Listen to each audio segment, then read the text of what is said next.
Jill Manthorpe, who's going to tell us about the international recruitment of adult social care workers, the visa study. Great.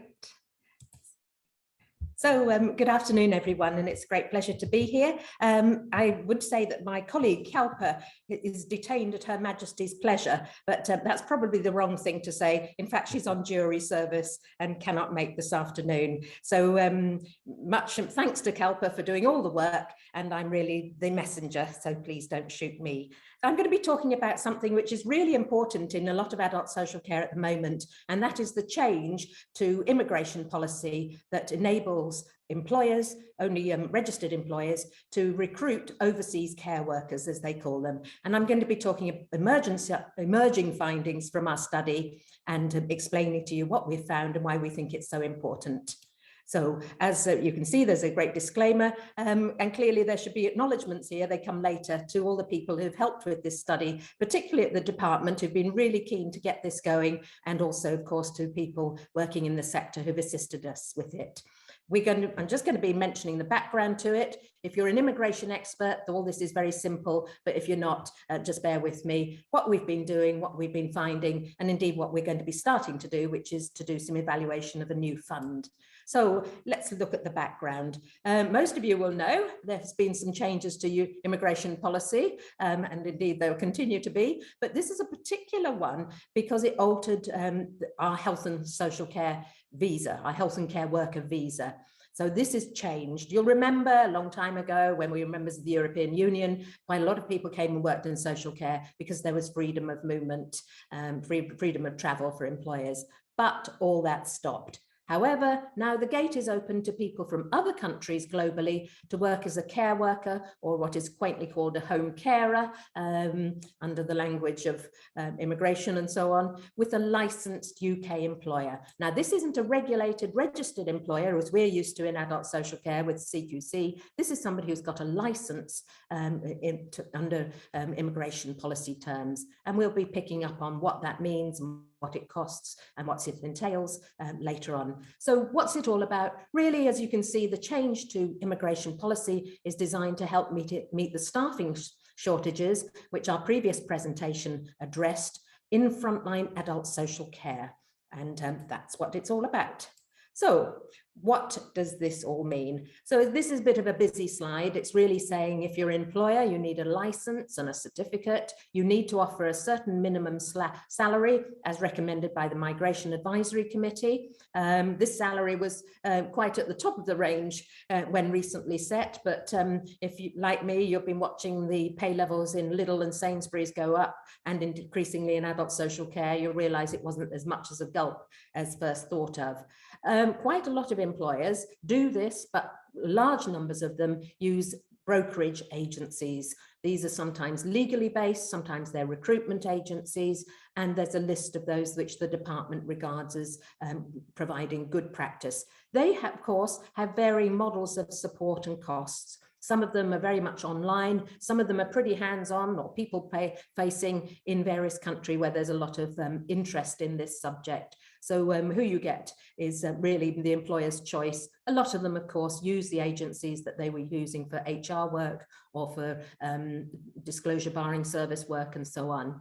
And then, of course, there's the person thinking of or seeking work who has to get a visa, provide proof of English, some personal savings evidence, what they might have as a criminal records certificate. Sometimes that's called a police check, depending on the country where you are, a TB certificate, if necessary, if you're in that country, where a country on that list, arrange travel to the UK or have it arranged for you.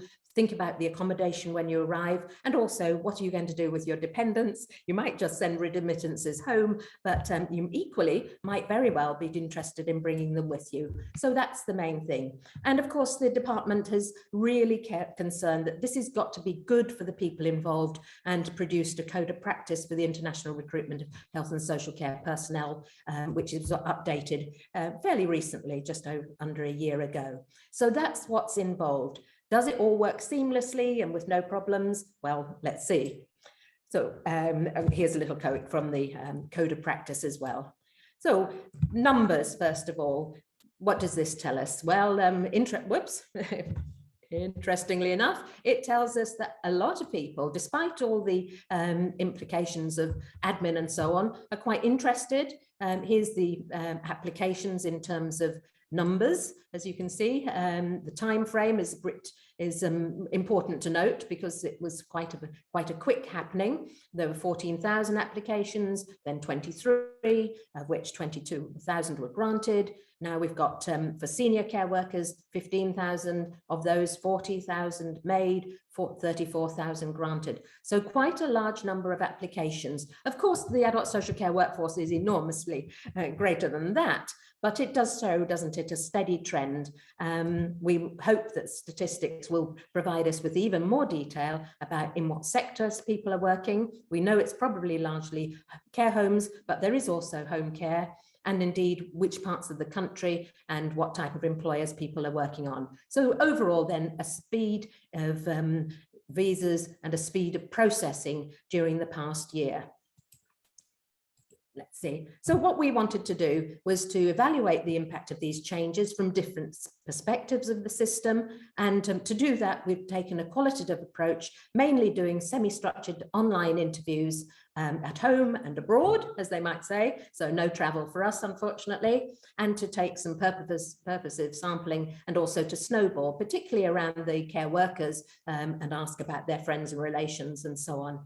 The stakeholders who we've talked to in England, who really provided a depth of knowledge about this, because a number of them had been lobbying one way or other to have this new scheme, were social care providers, the care workers, and sometimes their dependents, sometimes hoping to talk to more people from those brokerage agencies that I mentioned. Sorry, my computer is telling me to move on. And a few working with the NHS employees, and then people who we'd loosely called sector skills experts. So probably that includes some people on this call. We're keeping the interviews going because what we have said, what people said and what people had done in May 22 are a great deal different from what is happening now. So it's important for us to record when the interviews were done and to tell you the context in which they were set. So a sample of care providers' characteristics. We wanted to talk to people who have taken up the new visas, the early adopters, the super adopters, but also people who are sort of sitting around saying, I'm not quite sure of this, is it for us? And people who said no, either because they didn't need to, or because they thought there was an administrative mountain, or because other things were happening in their lives. So you can see that there's a variety of care homes and home care agencies, and that they ranged in size, and not surprisingly, large numbers of them were in the commercial sector, but we did get people who were working for the not-for-profit agencies as well. And we tried, as you can see from the bottom information, to take an English sweep, different regions. Of course, for many of the larger providers, they're not regionally based, they're national providers. So let's see what happened. Well, what did the care providers said? And I'm just going to try and move my pictures over this way. It was a last resort, was for many of them the idea. They had tried every single bit of recruitment that they thought they could possibly do in their area, short of doubling salaries. But they thought and think that this is potentially a new pool of workers, but maybe a short-term fix. So they perhaps have recruited some nurses previously, that's worked well, they can expand to social care staff, or carers as they might have called. So here's a small to medium care home provider who did take up the visa quite early on, just saying there's no staff. We've got no more staff, and a cost of living crisis, which I think hadn't been factored in the debates of the Migration Advisory Committee. It wasn't really so bad then. People are just choosing not to stay in social care. It's a shambles, the whole thing. And here is a large national care organisation saying how, from their perspective, they were getting a lot of inquiries from their members saying, what's this about international recruitment from across the country? So people have never put a toe in the water, even the tiny ones are being forced to say, we cannot go on like this. So that is why I think they're seeing it as a fix, albeit a short-term one. So what then are the other points that we gleaned from all our interviews with the care providers? Which seems to be there's some key determinants. First of all, for those larger organisations with HR and relationships with brokerage recruitment agencies and a high level of admin staff, it makes a difference. There may be set-up costs and there may be ongoing costs, and these may be prohibitive, particularly to small providers and some of the medium providers. When it first started, there was some debate about the salary levels for existing staff versus the new salary levels that might be needed by your international workers. I think those have largely flattened out at the moment because of the rise in some people's wages. But of course, many of the international workers will be working full-time, and so for the largely part-time workers in a number of agencies, there may appear to be differences. There is a lot of debate about the cost effectiveness and particularly the risks of it all ending in tears, and the sheer admin task of providing accommodation, settling, pastoral care services, induction, and indeed staff turnover. What do you do with somebody who wants to leave because they don't want to live in your area but would prefer to go somewhere else? So a lot of decisions here being made by the employers. And then it all depends on, I think, for a lot of people, what they've heard or their own previous experience, positive or otherwise, of international recruitment previously. And some of them have had good experiences, particularly with nurses, have confidence in this area. And others, of course, have got staff who are already linked to other countries and maybe have roots and relationships there, which seem to encourage the likelihood of you thinking about whether you too could recruit from their home country. So here's some of the quotes from salary levels. Why do we pay them £10.10 an hour when our own people are coming in at national minimum wage? As you'll note, national minimum wage levels have been increased recently by many employers. Bit of disparity causing issues, disruption. Really, we want to increase wage levels overall. And then decision-making for the small and medium enterprises, that's the small, medium care homes in particular, it's thinking about good practice rather than what the law says. So who pays for the airfare? Who pays for the hotels? All that sort of thing. Do you meet them? I came across a group that is meeting the staff when they fly in at the airport, because that's clearly a bit of a scary thing to face, and meet and greet activities there. How much do you recover from the individual if they don't work longer than 6 months? And then understanding what the norms are and what a good employer is doing. It's not so easy to pick up. And then here's some emerging findings from the care providers about the sponsorship and recruitment processes, which I think from some of them were a bit scary, and I'm sure they were a bit scary. So most care providers turned to lawyers even when they had experience in international recruitment. There is a great concern about getting it wrong and suffering from that. Recruitment, they undertook various routes, as well as the lawyers and the HR agencies or brokers that they were using. They did talk often to family and friends of current or former staff, so that's interesting, and even more tenuous links, like where they'd been on holiday. They used the legal agencies and the advertising that they would do. And then many of them were perhaps thinking a little bit more creatively about local students, about dependents or relations of existing care workers who might get a visa through another route, particularly that student route, which I have to say we very rarely looked at in workforce research in social care, the amount that we rely on students, and some more to do, I think, in that area. So what models of support and care did they offer? You name it, it was a lovely wraparound service. They arranged the support, they covered all the costs, money to settle, etc. Sometimes tied accommodation, which will be a new feature, I think, of this work. They commissioned international recruitment agencies who didn't charge fees. There were sometimes some clawback clauses to share the risk if you decided to go after your first fortnight and so. However, some of them were working with agencies who sort of passed on some sort of fees and costs to applicants. And of course, asking about those is quite difficult, but we were told by several care workers that they had paid money up front, that they were paying it to agents or brokers or indeterminates in order to get their status a little bit more secure.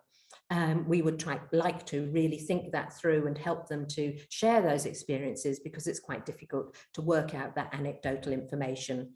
And of course, Applicants have to meet Home Office and UK visa immigration requirements with the support from their families, friends and peer networks at no costs. That involves quite a lot of trekking around in some home countries, and of course travel costs are not always but only sometimes met by employers, and those can be considerable. So let's think about the people who were talked to, mainly, of course, by Kalpa, as you can see. So Kalpa has divided this sample up into these categories you can see. It is a sample that we're still trying to collect. The more snowballing you can, the better. So you can see that some of them have been here for 8 months to between 6 and 12 months. Some of them less than that. And indeed, we have been able to speak to a few numbers now who are yet to arrive. So that's the joy of international WhatsApp telephone calls and so on, isn't it? That you can speak to somebody in their home country and they can tell you what it's like to assemble all this information. By and large female. I think other recruitment, particularly in nursing, has pointed to the greater numbers of men coming over to nursing in particular, but here this was a largely female group, may or may not be typical. The age range was pretty much possibly a little bit younger than most of the people working in frontline care and social care, but it is only a small group. And as you can see, the ethnicity varied from India, other parts of Asia, and indeed Central and South Africa in particular. And here's a little list on the side of the countries where we've spoken to people from after they've arrived, or indeed when they're still there: India, Philippines, Nepal, Zimbabwe, Zambia, Malawi, Liberia, and Poland. Some of those were already in another country. So for example, they had been in South Africa from Zimbabwe and were working there and then moved on. Others were working in Saudi or somewhere like that, but actually came from the Philippines. So people had not, this was not necessarily everybody's first move. They were care workers and some were dependents. Some were most were in nursing or care homes providing nursing, couple in home care, and one was a live-in carer for the time being, employed of course through an agency. So initial interviews, it was care homes, a little bit more variable as time has gone on. So what did we find from this group? And what a rich picture this is of people who are telling us about moving halfway around the world. They come into adult social care. What are they finding when they get there? Interestingly enough, those group we talked to, predominantly nursing trained with degrees, not necessarily nursing as would be registrable in this country, but they come with a nursing identity and qualifications. All, of course, had experience of caring. I think that's probably what got them into the jobs. Reasons for moving, traditionally, I think very much the reasons that are in all migration, particularly to health and social care: better quality of life, career prospects, future for their dependents, and to send money home to their family in remittances. What did they want to do in terms of the long-term plan? They wanted to do further training and qualifications to work in the NHS, red flag alert, or indeed in senior positions in social care. But they also wanted to settle in the UK. They wanted to buy their home in an affordable part of the country, and settle with their dependents and families in schools and so on. And of course, some people wanted to return home or even move to another country for jobs as well. So what did they tell us about the process? It took a while, not surprisingly. It takes me a while to renew my passport, 2 to 8 months through the employer or the agent or their family and so on, from applying to actually starting work. Challenges for a number of them were English language, even though they'd passed a test for in their application and communication. It still was a bit of a shock arriving here. The costs. The cost of living in the UK, especially for dependents, was a major surprise. Paying back debts in whatever form, whether to agencies or to their own family, their feeling of dependencies upon sponsorship, and indeed the vulnerability to modern slavery and labour exploitation. Not something we picked up here, but people had stories, so it means that those accounts and those narratives are very much in the system. And there was lots of reflections about the short-term sacrifices that typically these women were making for very much longer-term gains for their wider family. So let's just think of the English language here. You'll see from the countries that we talked about that in many of those countries, English is spoken as perhaps a second or third language, but there was a feeling sometimes of a lack of confidence about speaking, how it will speak, what will be the grammar, all the things, but I don't have any choice. And the thing from my home, including females and juniors, meaning their kids and younger family members, everybody's supporting me. But here the language is too speedy. They're using it too speedy and I'm able to get it. And then they started speaking slowly for me and I'll understand their pronunciation. And you can see from our transcriber that they too found it quite difficult. It may have been the recording, but actually it was probably a little bit difficult sometimes to understand precisely what people were saying. So what did we find? Care workers, what helps? Surprise, surprise. You wouldn't be surprised here, would you? Everybody who's been anywhere would recognize that getting good communication, planning, personal contact and so on, and contact with existing internationally recruited workers really helped. Very practical support. How do you get from somewhere called Stansted to wherever you're going? Accommodation, what's it like in the middle of Ambridge and so on? Cash advances, try and find a bank nowadays, registering with essential services, pastoral care too, feeling homesick, missing things, what will happen in emergencies and so on, and thinking about UK culture. Of course, there's no such thing as a UK culture, but really there probably is. And then the inductions to the workplace and indeed the health and social care systems, knowledge of employment rights and confidence, and then some reflection perhaps from them, although none of them were upfront enough to say it precisely, was that the welcome they had from existing staff might have been enhanced had the staff had more opportunities to undertake what we would call equality, diversity and inclusion training, because for some areas they were, it had not been the practice for many years perhaps to internationally recruit staff. So next steps, what are we going to do? We're going to continue the interviews with internationally recruited care workers. If you know anybody or have contacts with an agency who's using them, please don't hesitate to get in touch, and their dependents, to try and talk to the recruitment and legal brokers. Not always the easiest people to do because they always think you're trying to ask them how much money they're making. And then of course, to talk to representatives of people using services and their carers, whose voice is often missing from the debate.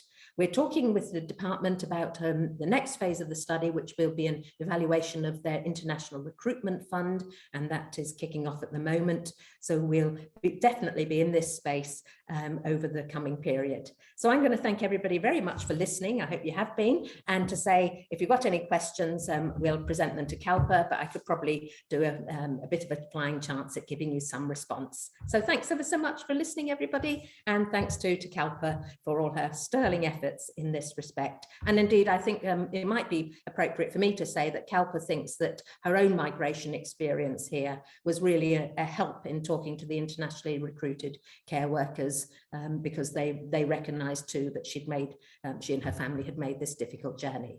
So that's it. Thank you very much, Jill. So we've got 10 minutes for questions. So please raise your hand in the usual way.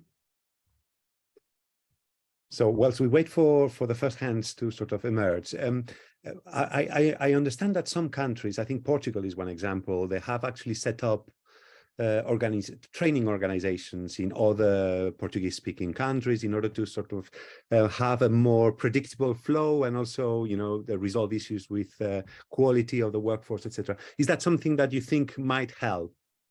I don't think anybody's thought of that yet and voiced it. Maybe somebody has. Maybe those agencies are busy doing it. It wouldn't be surprising that people weren't equipping people with that sort of care equivalent of a care certificate. Of course, many of them are nursing qualified, so the nursing bit might be something that they feel is a bit teaching grandmother to suck eggs. But that's a very interesting point, Jose Luis. Thank you very much, Jill.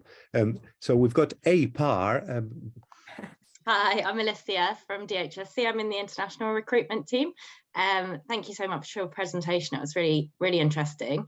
I was really interested in the reflections from the international recruits about struggling with English once they arrive in the UK, and just wondered whether you had any examples of kind of how they might have been supported in that by providers, and whether there were sort of any examples of how they kind of, progressed their English once they arrived. Yes, I think there are two forms of English that they're probably talking about. There's the first is the colloquial English about talking to their colleagues, and then there's a sort of service bit. What does what's a lasting power of attorney? What's the meds chart or something like that? So I think there are two forms of language there. Mainly they were trained in what you might regard as quite a clinical nursing role, those that had it. And that doesn't always translate, as we know from UK health and social care, that probably social care doesn't use the clinical language, does it? It talks about people being off their legs or something like that, which is hardly an NHS read code. So I think there's two bits there. Certainly those with dependents, I think, will very much pick up the colloquial language there, and that will be less of a problem. The social care language, again, I think will be part of their getting used to it, depending, of course, on the attitudes of their colleagues. And I think that's something that we often don't think about, is that that there is a sort of supply and demand side to it, isn't it, about how they're greeted and treated by their colleagues. And that, I think, may be one explanation, that if we do find substantial turnover, will be that the colleagues, we know colleagues matter hugely in social care. It's a team effort. So colleagues have got to step up and perhaps realise the sacrifices that people have made, and they're not all economic migrants, and so it's much more complicated than that. Yeah, thank you. That's really helpful. I think we'll need to start thinking about this more as well as we work with the regions further with the fund. Yeah. Thank you very much. Lucinda, if you could introduce yourself. Yeah, hi, sorry, Lucinda from the Health Foundation. Thanks for the really interesting presentation. I actually just had a question on kind of what your next steps are for the research and when you'll be publishing the findings. Well, no pressure. No pressure. We want to get going on the evaluation of the fund, because we think that will have a local and regional prioritisation of where people are hearing the needs are. And there will be different needs according to each region, and who is voicing those, which providers, for example, are thinking about getting hold of some of the resources. The fund, of course, which I've mentioned, is only 15 million, so we're not talking vast amounts in any ways. And interestingly enough, I read in the newspaper that it was available to social workers, which are only a small amount of international recruits. And you can see how social workers and the professions always get their mitts on things quite quickly when there's money to be had. So our next steps are to continue to endeavour to persevere, to get the richness of data from, in particularly, those agencies, the broker agencies who are doing the work on the ground, going off to different countries and so on, either in person or not. To concentrate on some more stories from people for whom there's been some thoughtful approaches. I've spoken to a group who've got 28 people who've got their visa. It was sadly delayed a lot, which annoyed them a lot, but it came through. They are literally almost flying in at the moment. So some big organizations, and learning from them whether it's better to have a group of people rather than individuals arriving separately. And then I think we want to talk again to employers about the smoothness of the current processes, and whether they can think of any improvements that can be made, and also how they're managing the costs and the cost effectiveness of this. Because clearly the big issue is it cheaper in the care world at the moment to have no staff or some staff? And in particular, what's your arrangement between your agency spend, which I spoke to a care home the other day, and they're spending £1 million a month in their corporation on agency workers. You can get an awful lot of reliable international recruits for that. So I think the key issue will be that balance of agency versus international recruits, and then a quality issue, because nowhere really have the judgments about quality being made about what's happening in respect of practice. Service users and carers' voices will be an important part of this too. So that's going to keep people, Kalpa, busy for the next 100 years, isn't it? Yeah, that's really useful to know. Thank you. And just one question on the findings, if I might. Are you finding at this stage, it might be too early, any differences in terms of providers in different regions of the UK and how accessible they're finding the new system? Well, I've never been one to say that latitude and longitude are great things in that adult social care. I think there's much more important things than region, by and large, particularly because social care is not always regionally based. So I think the differences between the big employers and the small employers and those employers who've had previous experience with this risky, but with good gains, employment approaches. So that's, I think, is the killer question. But I remain to be convinced by the evidence. That's just personal prejudice. Thanks. Thank you very much. We've got time for one last question. Derek, you had your hand up. Are you still? Yes, thank you. Sorry, I thought we were running out of time. Thank you very much, Jill. That was great. I was noticing on one of your early slides, you had a slide indicating sort of the number of applicants, and there seemed to be slightly majority who were in senior roles. Yeah. And I wondered if you looked at, in terms of some of your outcomes in your discussions, if there were any differences in terms of the experience of senior staff.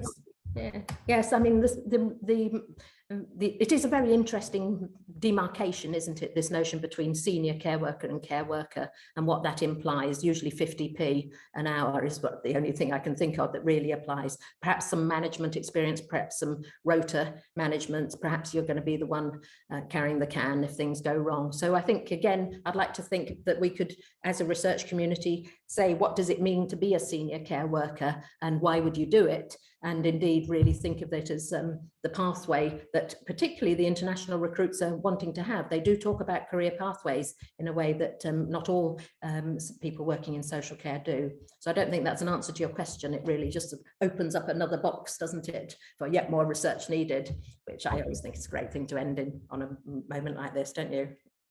Absolutely. Perfect ending to the first half. So thank you very much, Jill, and of course thank you very much to Florin and to Francesco as well. We've now got a bit of a break. We've got the next presentation starts at 20 past. So see you soon.